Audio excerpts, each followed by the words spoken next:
तो अब जैसे हम लोगों ने ये फॉर्मेशन ऑफ स्टीम डिस्कस कर लिया, तो अभी देखो स्टीम फॉर्मेशन में हम लोग हीट यूज़ किया है ना, क्योंकि हम लोग को वाटर का टेम्परेचर चेंज करना था। तो इसलिए अभी ये हीट और ये टेम्परेचर को लेके हम लोग एक ग्राफ बनाएंगे, ठीक है। तो एक बहुत इंपॉर्टेंट ग्राफ है।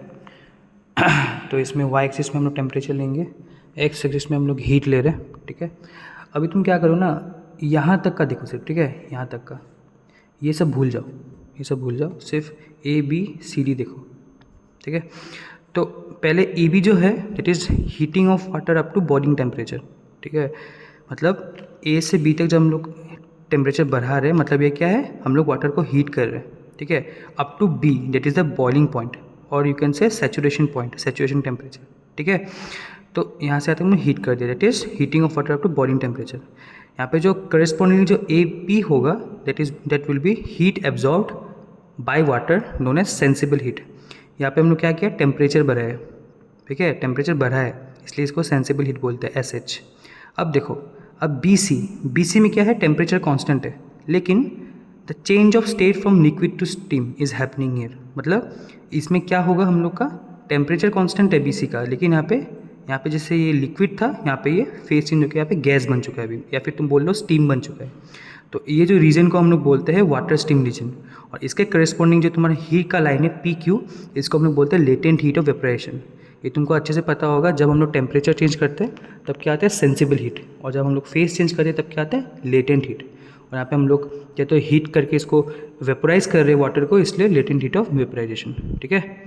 नाउ इसके बाद सी डी कुछ नहीं, देखो अब जब एक बार हीट स्टीम बन चुका है, हम लोग उसको फिर से हीट कर रहे हैं, जो कि हम लोग सुपर हीट कर रहे हैं। यहाँ पे था ना, जब हम लोग ऑलरेडी इसको स्टीम बना चुके हैं, उसके बाद भी हम लोग हीट कर रहे हैं, तो सुपर हीटेड स्टीम बन रहे हैं, तो वही है, ठीक है। मतलब ये जो रीजन है तुम्हारा वाटर रीजन है, ये जो तुम्हारा रीजन है तुम्हारा वाटर स्टीम रीजन है, और ये जो रीजन है तुम्हारा, ये है तुम्हारा सुपर हीटेड रीजन। अब देखो ओ हाँ, यहाँ पे जो तुम्हारा सी डी के करस्पॉन्डिंग जो तुम्हारा हीट का आएगा, वो तुम्हारा होगा हीट ऑफ सुपर हीट, ठीक है। ये इतना इंपॉर्टेंट नहीं है। अब देखो, अब ये P1 और P2 कैसे आया, देखो बॉइलिंग पॉइंट जो होता है ना, वो एक टेम्परेचर के साथ वेरी करता है, सॉरी प्रेशर के साथ वेरी करता है, सॉरी बॉइलिंग पॉइंट जो होता है तुम्हारा प्रेशर के साथ वेरी करता है। अगर तुमको थोड़ा सा पानी बॉईल करने में, तुम अभी जब हॉस्टल में बैठ के अगर तुम पानी बॉईल करेगा तो उसको 100 डिग्री लगेगा, बट वही पानी जब तुम एकदम हिमालय के माउंटेन के ऊपर जाएगा, जहाँ पे प्रेशर कम है, ठीक है, वहाँ पे क्या होता है, बॉइलिंग पॉइंट भी घट जाता है, ठीक है। मतलब boiling point is directly proportional to the temperature, sorry pressure. मतलब प्रेशर जिस तरह से बढ़ता जाएगा, बॉइलिंग पॉइंट भी बढ़ता जाएगा, प्रेशर घटता गया तो बॉइलिंग पॉइंट भी घटता जाएगा, ठीक है। तो यहाँ पे क्या हो रहा है, हम लोग दो प्रेशर कंसिडर कर रहे हैं, P1 P2 which is greater than P, ठीक है, P1 और P2 which is greater than P।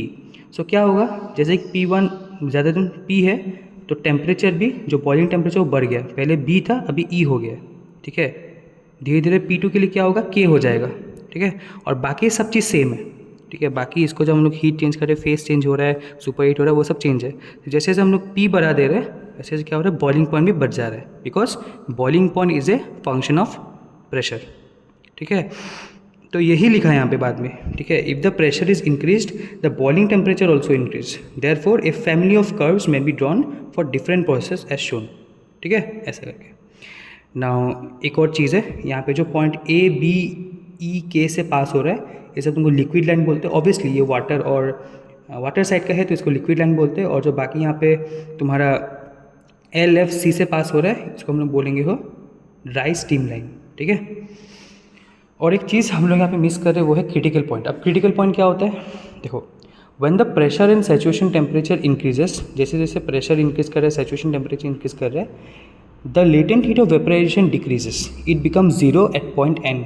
मतलब अभी तक क्या हो रहा था, जब हम लोग टेम्परेचर बढ़ाया, एक बार जब सैचुरेशन टेम्परेचर पहुंचा, एक लेटेंट हीट बोल के भी चीज़ हम लोग रिमूव करना पड़ रहा था फेस चेंज होने के लिए। बट एट ए पॉइंट जब तो प्रेशर इतना बढ़ा चुका होगा ना, तुम्हारा सैचुरेशन टेम्परेचर इतना बढ़ चुका होगा, तब तुमको एक्स्ट्रा से लेटेंट हीट निकालने का ज़रूरत नहीं है। तुम टेम्परेचर अगर इंक्रीज करते गए, तुम्हारा लिक्विड से गैसेस बन जाएगा, उसके लिए एक्स्ट्रा से तुमको हीट निकालने का ज़रूरत नहीं है। तो वैसा पॉइंट को बोलते हैं तुम्हारा N, मतलब क्रिटिकल पॉइंट, ठीक है। तो वही लिखा है यहाँ पे। और जो स्टीम के लिए जो क्रिटिकल टेम्परेचर और क्रिटिकल प्रेशर होता है, वो तुम्हारे यहाँ पे दिया हुआ है, ठीक है, ये इंपॉर्टेंट था।